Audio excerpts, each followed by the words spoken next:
श्रीमती सोनिया गांधी जी।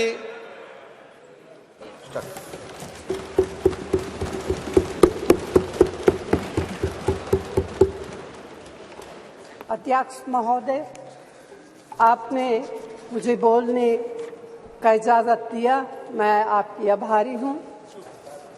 भारतीय राष्ट्रीय कांग्रेस की तरफ मैं नारी शक्ति बंधन अधिनियम 2023 के समर्थन में खड़ी हुई हूँ।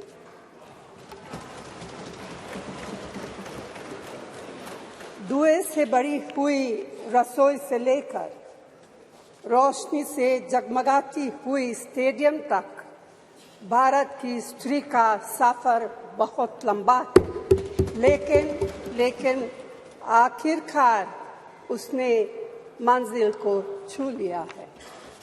उसने जन्म दिया, उसने परिवार चलाया, उसने पुरुषों के बीच तेज दौड़ लगाई और असीम धीरज के साथ अक्सर खुद को हारते हुए लेकिन आखिरी बाजी में जीतते हुए देखा। भारत की स्त्री के हृदय में महासागर जैसा धीरज है।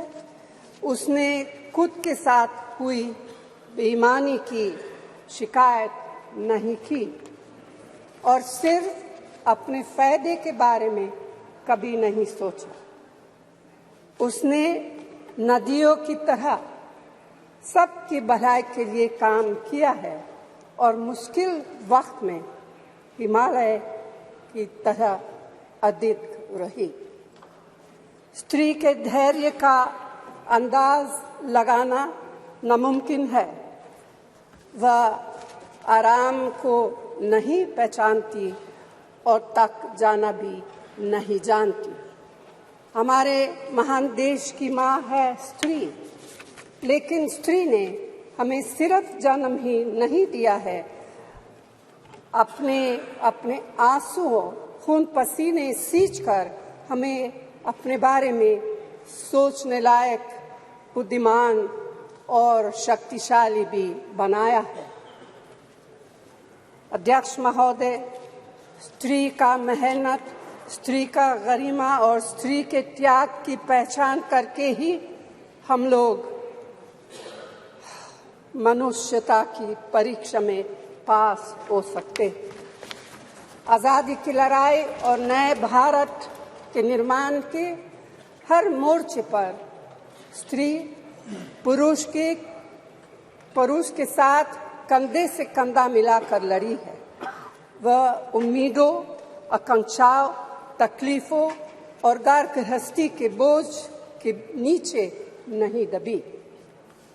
सरोजिनी नायडू, सुचेता कृपलानी, अरुणा असफ अली, विजयलक्ष्मी पंडित, राजकुमारी अमृत कौर और उनके साथ तमाम लाखों महिलाएं से लेकर आज की तारीख तक स्त्री ने कठिन समय में हर बार महात्मा गांधी, पंडित जवाहरलाल नेहरू, सरदार पटेल, बाबा साहब अम्बेडकर और मौलाना आज़ाद के सपनों को जमीन पर उतार कर दिखाया है।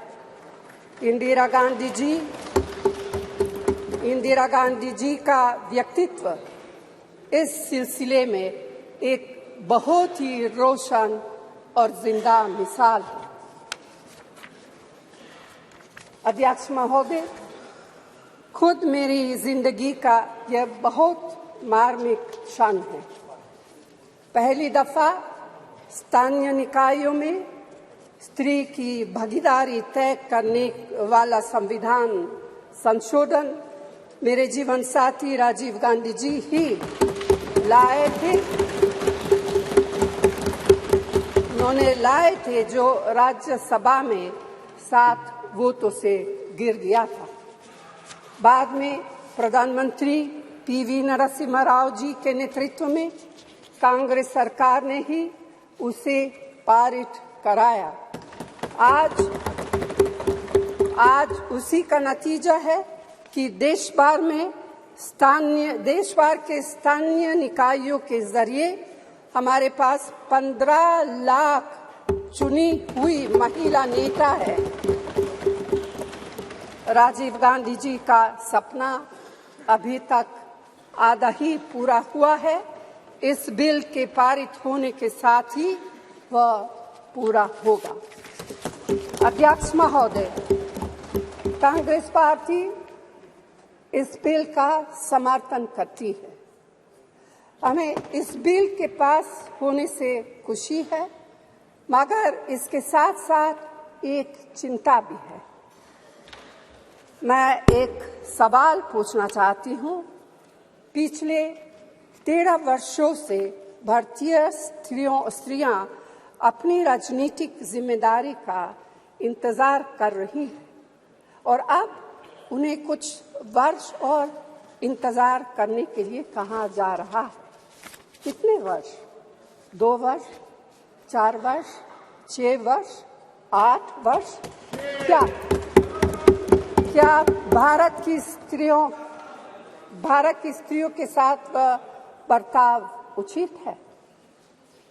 भारतीय राष्ट्रीय कांग्रेस की मांग है कि यह बिल फौरन अमल में लाया जाए,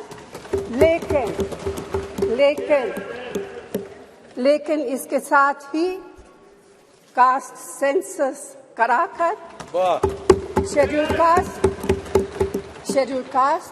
शेड्यूल ट्राइब, ओबीसीज की महिलाओं के आरक्षण की व्यवस्था की गई। सरकार को इसे साकार करने के लिए भी जो कदम उठाने की जरूरत है वह उठाने ही चाहिए। अध्यक्ष महोदय, स्त्रियों के योगदान की स्वीकार करने और उसके प्रति आभार व्यक्त करना का यह सबसे उचित समय। इस बिल को लागू करने में और देरी करना भारत की स्त्रियों के साथ घोर नाइंसाफी है। भारतीय राष्ट्रीय कांग्रेस की तरफ से मैं आपके द्वारा सरकार से मांग करती हूं कि नारी शक्ति बंधन अधिनियम 2023 को उसके रास्ते की सारी रुकावटों को दूर करते हुए जल्दी से जल्दी लागू किया जाए। ऐसा करना न सिर्फ जरूरी है बल्कि संभव भी है। धन्यवाद।